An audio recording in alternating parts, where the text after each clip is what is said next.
बोलो जयकारा बोल मेरे श्री गुरु महाराज की जय। श्री सद्गुरुदेव भगवान की जय। गुरुमुखो,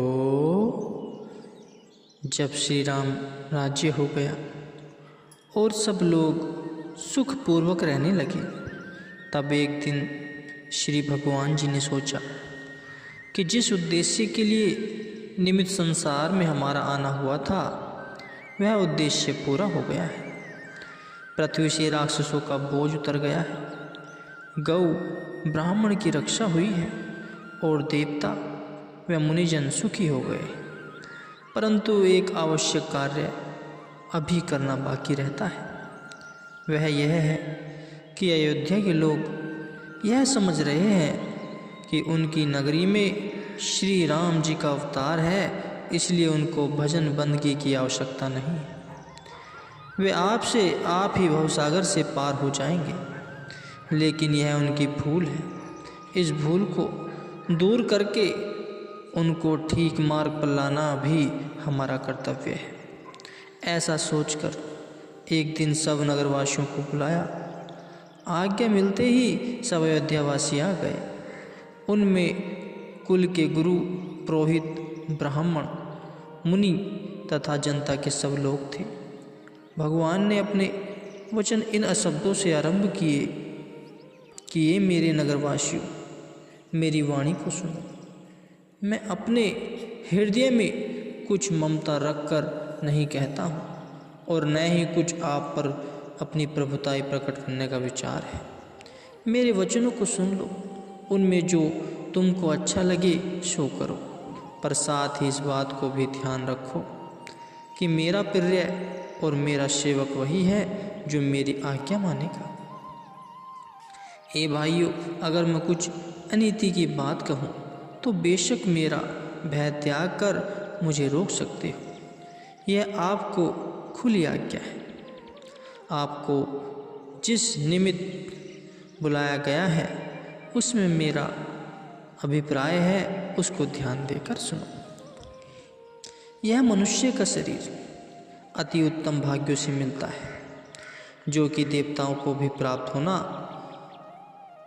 दुर्लभ है, ऐसा सतग्रंथ कहते हैं। यह मनुष्य शरीर सब साधनों का घर और मुक्ति का द्वार है। ऐसे दुर्लभ शरीर को पाकर जो अपना परलोक नहीं सुधारता, वह अंत में दुख पाता है और सिर धुन धुन कर पछताता है तथा काल, कर्म और ईश्वर पर मिथ्या दोष लगाता है। वास्तव में दोष उसका अपना है। काल नाम समय का है। समय पर दोष लगाना कि उसे भजन करने के लिए समय नहीं मिला, अथवा कर्मों पर दोष लगाना कि उसके भाग्य में भजन भक्ति नहीं थी, तथा ईश्वर पर दोष देना कि ईश्वर की मौज होती तो वह उसे भजन में लगा देता। ये सब दोष झूठे हैं। इन बातों की परलोक में कोई सुनवाई नहीं होगी। गुरुमुखो, अब आगे सुनो। इस मनुष्य शरीर का फल विषय भोग नहीं है और न ही इसका फल स्वर्ग की प्राप्ति है, क्योंकि स्वर्ग भी अल्पकाल का सुख है जो अंत में फिर दुख में बदल जाता है। मनुष्य शरीर को पाकर जो लोग विषय भोगों में लगाते हैं वे मूर्ख हैं। वे अमृत के बदले विष ग्रहण करते हैं। जो मनुष्य पारसमणि को हाथ से देकर पत्थर को खरीद करता है, उसको कोई अच्छा नहीं कहता। हे भाइयों, 4 खानियों में 84 लाख योनियाँ हैं। यह अविनाशी जीव माया की प्रेरणा से काल, कर्म, स्वभाव और गुणों से घिरा हुआ 84 लाख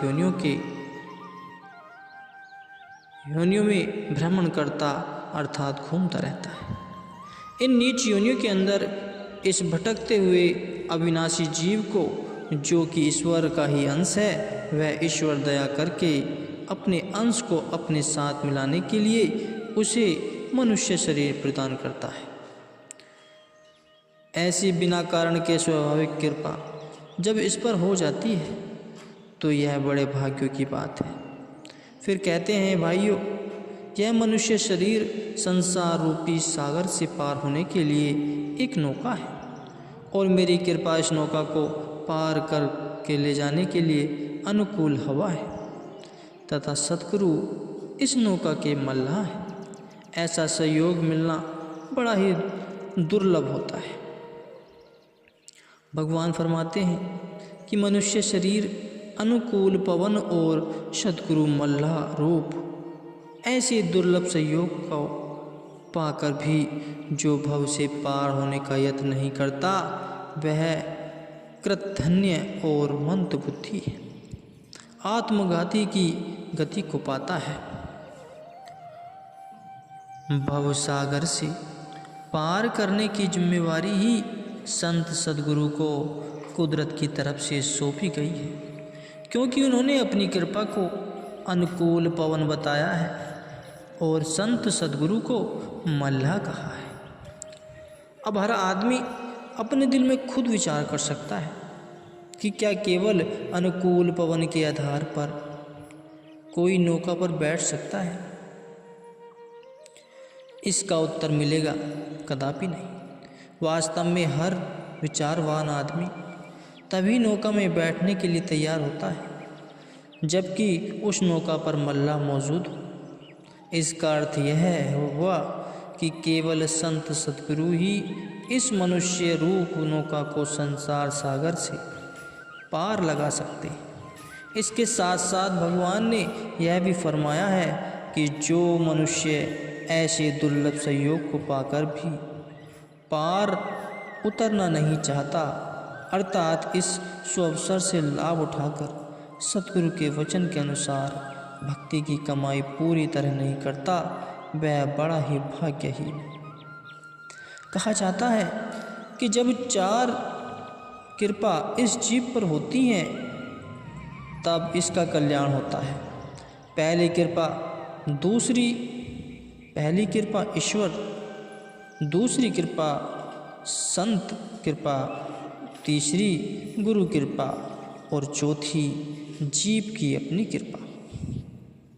मनुष्य शरीर का मिल जाना ईश्वर कृपा है, सत्संग का मिल जाना संत कृपा है, फिर गुरु से नाम की प्राप्ति हो जाना गुरु कृपा है और चौथी अपने आप पर मनुष्य की अपनी कृपा है, ईश्वर कृपा, संत कृपा, गुरु कृपा। यदि ये तीनों कृपा हो भी जाएं, परंतु जब तक मनुष्य अपने ऊपर आप की कृपा न करते, अर्थात संत सद्गुरु के वचन अनुसार भक्ति और परमार्थ में रुचि न देता, तब तक काम का बनना कठिन है। श्री भगवान राम जी के उपदेश से हमको दो बातें विचारने योग्य मिलती हैं। पहली यह है कि स्वर्ग का सुख भी कोई वास्तविक सुख नहीं है, यह भी इंद्रियों का ही सुख है जो शीघ्र ही मिट जाता है। रूहानी सुख या मन की शांति स्वर्ग में नहीं है, क्योंकि वहाँ के रहने वाले देवता लोग भी दूसरों की बड़ाई देखकर सहन नहीं कर सकते। वहाँ भी ईर्ष्या चलती है। भला जिस हृदय में ईर्ष्या का ताप हो वह हृदय सुखी और शांत कैसे रह सकता है? रूहानी शांति का कार्य तो केवल मनुष्य शरीर के अंदर ही पूर्ण हो सकता है। यही कारण है कि स्वर्ग में रहने वाले देवता लोग भी मृत्यु लोक में आने और मनुष्य धारण करने की इच्छा रखते हैं। जैसे भगवान ने कहा है, सुर दुर्लभ, अर्थात मनुष्य शरीर देवताओं को भी मिलना दुर्लभ है।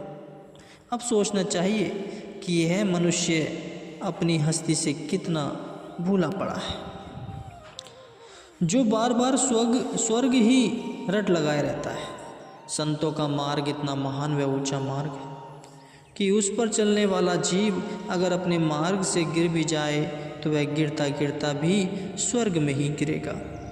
परंतु इसकी अपेक्षा संसार में जो सकामी पुरुष है, कामना सहित शुभ कर्मकांड में लगे रहते हैं, वे उस मार्ग पर चलते चलते अंत में स्वर्ग तक ही पहुंच पाते हैं। स्वर्ग से आगे न उनकी कोई मंजिल है न ही कमाई है। उनके जब तप आदि समस्त साधनों का फल स्वर्ग तक पहुँच कर तक ही समाप्त हो जाता है। संतों का उपदेश है कि हे मनुष्य, जिस स्वर्ग को तू अपने जन्म का सिद्धांत समझता है, वहाँ के रहने वाले तेरी जगह पर आने के लिए तरस रहे हैं। अब तुझे सोचना चाहिए कि यह जन्म कितना कीमती है और इस जन्म में तुझे क्या करना है।